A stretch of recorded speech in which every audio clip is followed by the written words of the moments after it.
So we made it here to Pennsylvania. Got here a little late.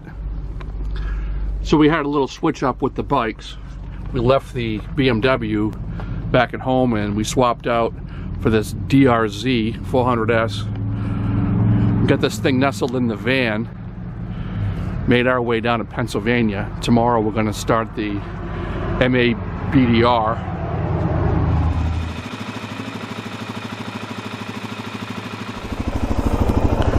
So it took us long enough to get our shit together this morning. It was still pretty cold out, but it's warmed up now. We got the van dropped off at the park and ride.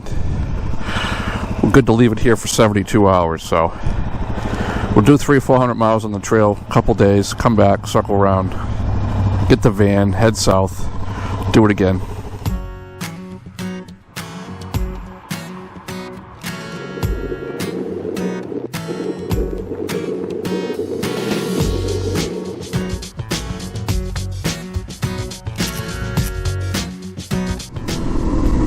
Alright, so this seems to be the beginning of the trail.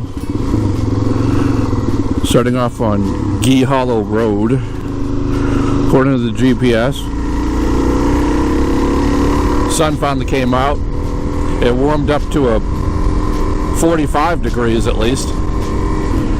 Still kind of cold, but should be a good day. So I don't know if we're unique or not by traveling the MABDR from north to south, but I guess we always do things different than everybody else. I have been really wanting to do this at my house. It's a lawnmower farm. See, you plant one lawnmower, and next thing you know, you got a whole yard full of them. I love this. You can plant them next to the sunflowers. This bike is a lot more agile than the BMW F700, which is really an 800cc bike. Why they call it an F700, I don't know. But this bike is about roughly 100 pounds lighter, and it really doesn't have the low-end torque. It really doesn't have the highway speed, but it is really agile.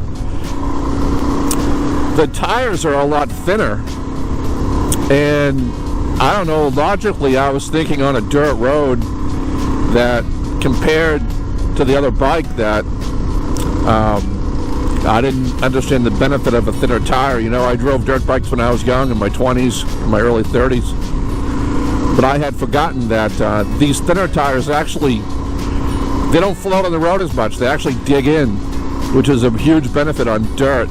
So I don't know, you're always trading off weight for comfort. So I just saw a really cool old cemetery. I don't know if this is something that we can get over to or not, but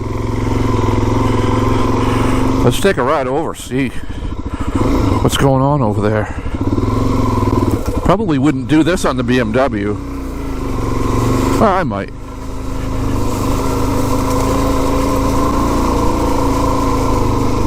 Look at this old cemetery buried out in the woods.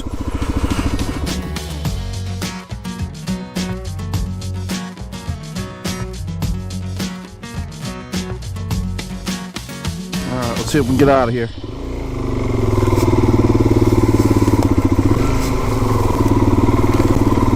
Slippery. Slippery when wet. The frost is left though.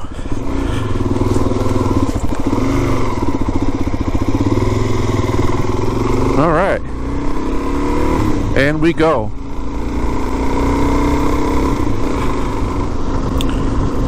So far, mile after mile, just expansive of just beautiful. Alright, you know me. I'm a sucker for abandoned houses. And this one looks like a cool one. Yeah, it's posted. I don't see any doors wide open. It's all padlocked up. Still a pretty cool place though. Stuff inside.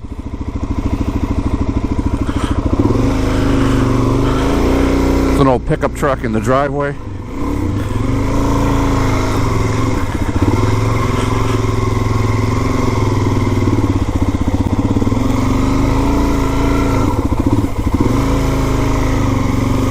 Exploring BDRs. The old truck just left. Gonna have to have a greatest hits of abandoned houses, because look, here's another one.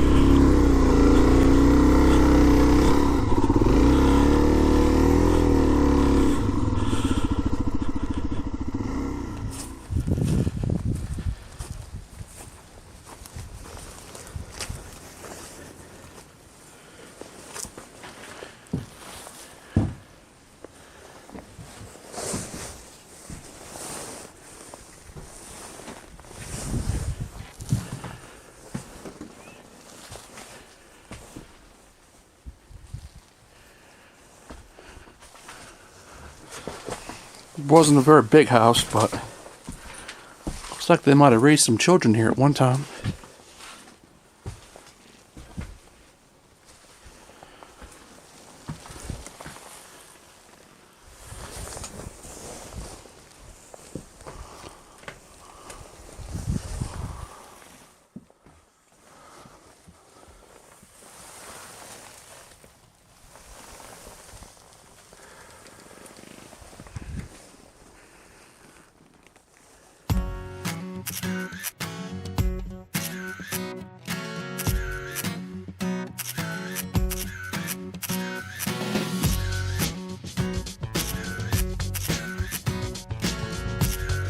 Alright, that was fun. Other than a quick bike dump when it wasn't even on it. The bike just fell over in the mud. Well, it's easier than picking up the other bike. Not much, but a little bit. Oh, there's a deer. Look at the deer. See him right there? Oh, there's a couple of them. Can you see him? Can you see him down there? Let's just take a picture. Oh, there's a whole family of them down there. Can you see them?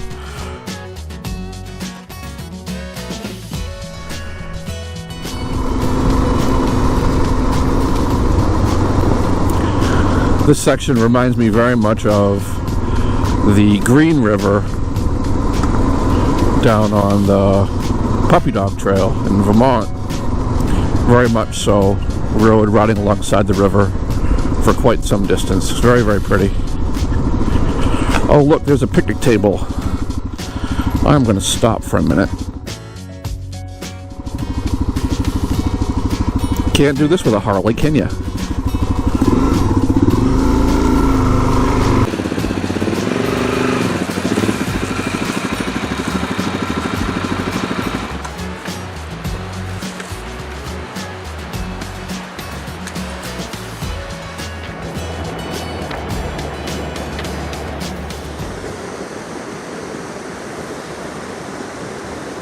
Can't believe it's a Saturday and there's nobody here. Get the whole place to myself.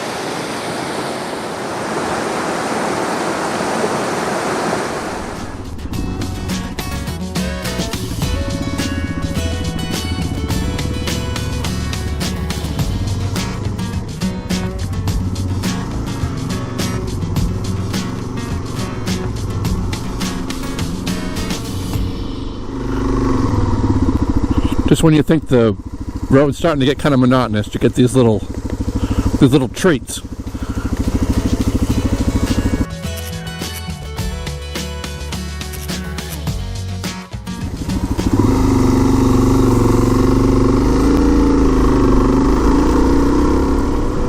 Last 30-40 miles of this section, I've been kind of putting the hammer down, trying to get some miles done. We're running out of time. It's getting late in the day. Days are ending early and it's cold. I'm about 100 miles on this tank of fuel, and I'm going to have to hit reserve pretty soon, put a gallon of gas in it. We don't have too much farther to go. I don't know, maybe 20 miles. So, like I said, hammer time. We've been moving right along. Roads are a little loose in the corners. So we're going to stop for a second. check out this beautiful overlook. Put on some cold weather gear because the temperature is dropping like a rock. Jacket liner, that'll help. Go with that. Ah, there they are. Yes, the pants. Pants, gloves, and a jacket liner. That's what we're going for. No, we will not be camping this time of year. At least not here. So I would have really liked to record that conversation I just had with that gentleman back there. He says to me, he says, "So what y'all running in them tires for pressure?" I said, "Well, I don't know. What's it say in the tire?" He says, "Well, no, y'all gotta air down them tires." He says, "You can't be running them high pressure street pressure on them tires out here in the dirt." I said, "Well, you know, I don't know." So that's all fine and good till you hit something hard, you know, at a good rate of speed, and you dent your rim or you get a pinch flat. That ain't gonna do you no good. He just stared at me for a few minutes, scratched his head, looking kind of pissed off. "Y'all have a nice day now, you hear?" Say, "Yeah, all right. Same to you. See you out on the trail with your flat tire." If you'd like to see more backcountry adventures like this one, or enjoy our content and like to help support us out on the road, please subscribe to the channel.